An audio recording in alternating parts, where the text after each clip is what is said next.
All right. Hello, Caroline. Thank you so much for being with us today. It's an absolute honor to be able to have you in the CrunchDAO podcast today. I have a couple of questions that would be great to go through all together. They are concerning your personal career, your work, but as well the competition that we are running together on the Crunch platform. And other question that went also from the community. So we're going to be 25 minutes together, and I want to start with just to kick things off. I would love to have you to have an introduction of you and to get to know a bit more about your journey and how you end up at this intersection between machine learning, biology, and how these have been shaping your research, if I may say. Yeah, so first of all, hello, Jean. I'm very excited to be here, and in particular also to organize this challenge together with you at Crunch. So in terms of my journey, so I am from Switzerland. So I did my undergrad degree at the University of Zurich, and I was always interested in mathematics and in biology. So I actually have undergraduate degrees in both of them. So I took both always at the same time. And in mathematics was doing a lot of things about geometric structures. So I was interested in algebraic geometry. And then biology was somehow separate, always the interests. And then I thought, well, what is one way of combining mathematics and biology? That's probably data science and statistics. So that then brought me more to statistics. And I did a PhD in statistics at UC Berkeley. Though still kind of separate, like continuing with my interests in biological problems and also at the same time doing a PhD in a field called algebraic statistics, so a mix of algebraic geometry and statistics, again, like somehow more theoretical questions. But then finally was able to, at the end of my PhD and then postdoc, and then of course starting in my faculty job at MIT, was able to connect the two, finding really exciting questions in biology that actually relate to geometric structures. So I care a lot about how the genome, and we'll talk a lot about that, how the DNA is packed inside the cell nucleus. So that's, all of our genetic information is contained in this, about 3 meter long strand, you can think of it, and that's packed inside the cell nucleus. And that then gives rise to all of the different cell types that we have in our body. And so the geometric structure of that is actually really, really important, and shapes of the nucleus can tell you a lot about disease, for example, and also tell you a lot about different cell types and states of cells. So that's how geometry comes in, a lot of imaging data comes in. And then also what I really care about is connecting that to function. So in particular in disease setting, you really want to if you want to develop drugs, for example, you need to be able to understand the functional state of a cell. Where should you intervene in the system? How should you perturb it in order to move a cell back from the disease state to the healthy state? And so when we're thinking about interventions, that's where causality comes in, right? If we want to think of like how to change or how to add a drug into a system, and then that changes the downstream state of a cell. So that's, we need to understand cause and effect here. And so that's really the space where I'm in terms of my research at this intersection in machine learning and biology, thinking about causality, thinking about representation learning, in particular using imaging data, and then looking at all kinds of different biological questions, usually with a disease impact, but really more also on the basic side of understanding how diseases come about, and then also being able to go all the way to hopefully being able to identify new therapeutics. That's absolutely fascinating. I think it's a great inspiration for many people that are currently part of our community and that have these skills on the data science side, that have this statistic background as well, and that like you, I think, start with a pretty generic stack, and that are looking into where they can have the most impact. And I truly believe that healthcare is really, and biology is really a place where machine learning will have a tremendous impact. And thank you for being at the forefront of that research and giving a chance to the cruncher to look into this data, because it's also very rare and very difficult to work with this kind of data. So to maybe discuss a bit more about the basics of what we are putting together with this crunch competition, can you define with your word what is the core problem statement that we are currently working on? Yeah. So here, as you said, we're very excited to bring people with a general interest in data science, machine learning, statistics, and give them access to really important biomedical problems in order to have the whole community be able to actually drive forward this field, because I think we really need everyone in order to make progress in this field, where it's like such complex questions in the biomedical space, but there is so much data. And so, we need to make these types of data sets accessible, and also the questions accessible to people without any prior biomedical knowledge, because, right, we will all be stronger if we can all come together as a community to actually drive forward this field. And so here, what we've been thinking about is actually autoimmune diseases. So just in the US, 50 million people are affected by autoimmune diseases, and inflammatory bowel disease, so an inflammation of the bowel, being the most common type of this. And literally, this is not just in the US, all over the world, rates are rising very, very quickly for inflammatory bowel disease and autoimmune diseases more generally. Now, inflammatory bowel disease is caused by a breakdown of the barrier between our gut and then the microbes. And that then leads to chronic inflammation, which is extremely painful for people who are affected by it.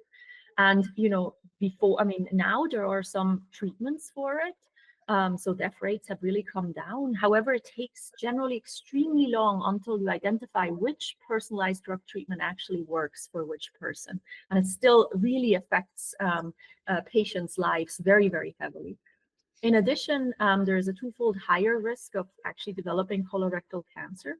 But this is a type of cancer that if you identify it early, it's actually very treatable.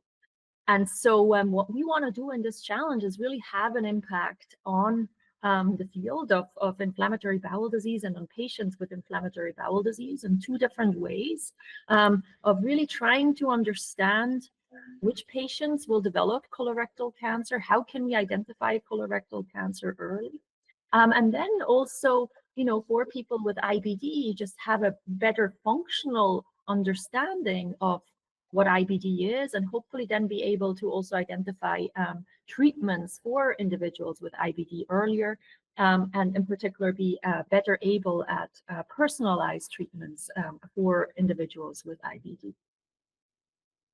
So that's the high level end goal of this challenge. Yeah, and I think it's important that you mentioned the high level, because you've been doing all that work to narrow down this particular problem to a specific set of inputs that the cruncher can actually dive into and build a model around. Could you maybe break it down, and what are the key elements the cruncher can use now to help you in that research? Yeah, so I think it's important to start off by how is actually the disease diagnosed. And so the disease is diagnosed by an endoscopy, where you take a little piece of the tissue of the gut out, and then you perform imaging on it. And pathologists, like highly trained pathologists, will look at these images. These gut images, or the type of staining is called H&E. So we'll talk about H&E a lot. So that's just these little images that are millions of these images. Whenever anyone gets a biopsy done, any hospital around the world, they actually stain this image to see where are the cells and what is the shape of the cells. They stain them with this stain called H&E. This has been around since the 19th century, so there are literally millions and millions of these images in hospitals. So it's a treasure trove of data that we have to mine as machine learning enthusiasts or data scientists, statisticians. So that's the first step. So that's how diagnosis is done of this disease. Now, since there's so much of this data available, we'd like to know how much can we actually learn just from this data. So just from these very simple images that are always taken from patients. Now, the very exciting thing is that recently in the last 20 years, through the really real revolution in genomics, it has now also been possible to actually get higher resolution views of the same tissue section. So H&E is just, you can think of it as an image, right, where we can just look at the state of cells right now, but it's not really functional. It doesn't really tell us, in this particular cell, what is really the state of the cell, like which proteins are being expressed, which genes are being expressed, and could then give us an intuition for, oh, this is exactly what is wrong in this particular cell. We need to perform these types of interventions in order to move the cell back to the normal state. And so nowadays, what is really exciting is that you can also get an image, which is a very high resolution image of seeing for every cell which genes are actually expressed. And so in this challenge, what we do is we provide these images, which are known as spatial transcriptomics images, where we have 500 genes. So out of all of the 20,000 genes, we give 500 genes and their expression across all of the different cells in this tissue section. Now, this type of data is still very, very expensive to obtain and very, very laborious. Okay, so we can only get, and around the world, there is only very little of this high resolution view of these tissue sections. And so we'll provide some of this actually in a paired fashion. So you'll have the H&E and also this high resolution view of the same tissue sections. And so we're hoping that, we can understand how well can we translate between this low resolution view, H&E images where there's so much available around the world, and actually then translate that to these high resolution views, which actually tell us something about the functional state of all of the cells inside the tissue. So those are the main two data modalities that we'll be working with in the first crunch, and then building up on that, and we can go more into that, into like what other data modalities we're actually going to use for the second crunch. Yeah, and I think everyone remember these H&E images from early biological class you probably had at school, where we were staining some organic material with some ink, right? And it just helped us to better define the different parts of organic tissues and in the cells. And so so that's the first modality, right? So we have these H&E images, and we have a high resolution interpretation of what's happening to this cell. And on crunch one, we have to help the inference of, infer what would have been otherwise very expensive and very complex to do. And then you mentioned crunch two, and that's something that is quite new at crunch, and we really like this concept that Caroline came with, which is there is a continuity in the same research where we go from crunch one to crunch three, that are 3 steps in the competition. Maybe you wanna tell us a bit about crunch two and then crunch three? Yeah. So in crunch two, so for now, even when you get these like very high resolution views, you can, there are different types of technologies to actually do that. But really, when you want to go like very, very high resolution, you can still not generally do all genes together in a super high resolution way. And as I mentioned early on, humans have 20,000 genes. But in this like now high resolution pictures, these spatial transcriptomics pictures that we're providing, we actually have 500 genes that we profile. So you can think of it as an image instead of, our standard 3-color images or 3-channel images. We actually have a 500-channel image where you get to see literally for every pixel which gene is actually expressed, which one of these 500 genes is also expressed. But now, as I said, we have 20,000 genes, right? And so we had to somehow make a choice of which 500 genes should we profile. And so we chose some 500 genes, based on some prior knowledge of what we thought would be informative in this particular setting. But as I mentioned, we actually, so even if we're thinking now about the end goal of, identifying colorectal cancer early, and in particular understanding functionally what happens why does colorectal cancer start in IBD patients? What is it actually in these cells that makes them switch to the cancerous state? Well, while a pathologist can look at the images and can actually identify regions where they think, these are precancerous lesions, we actually functionally don't know what makes these cells different.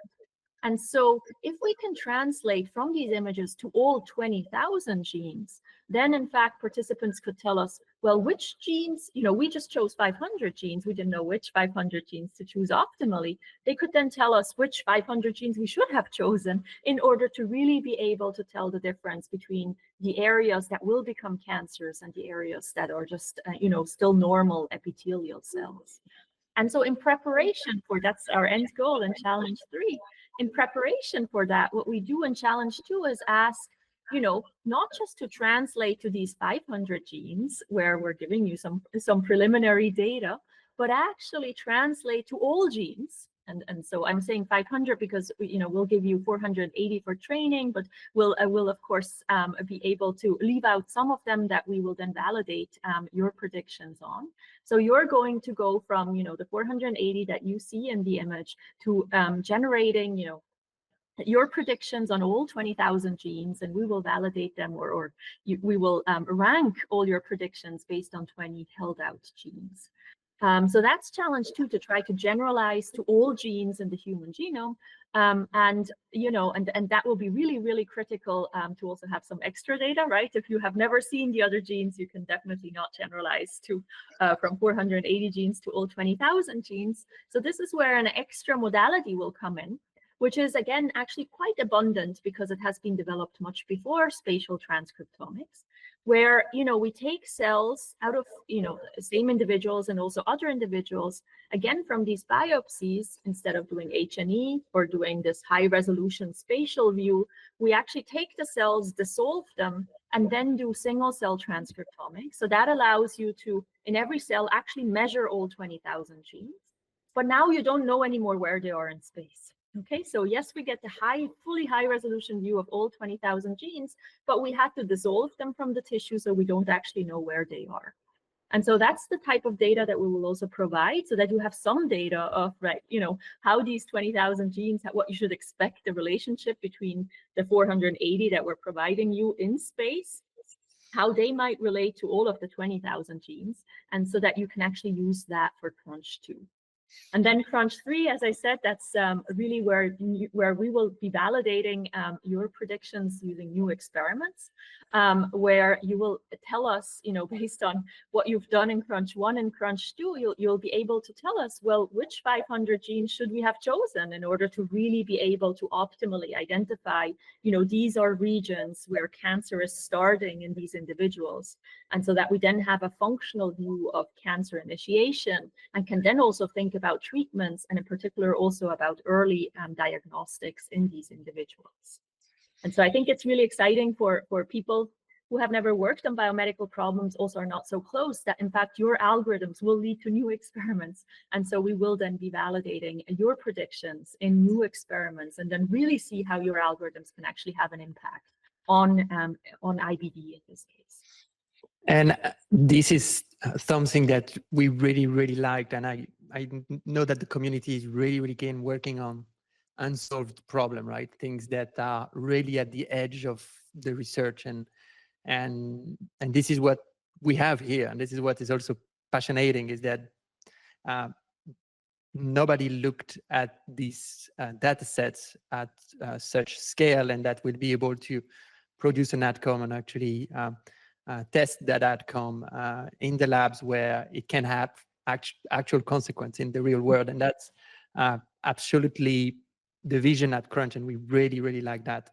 I think there is also a big challenge here for the Cruncher, is the multi-modality of data, where you have to incorporate some probably maybe computer vision techniques or maybe other approach. There is a challenge, but I will let the Cruncher dive into the documentation for more details, because there is a lot of things that Caroline and her team have left open door for innovation and for new approach.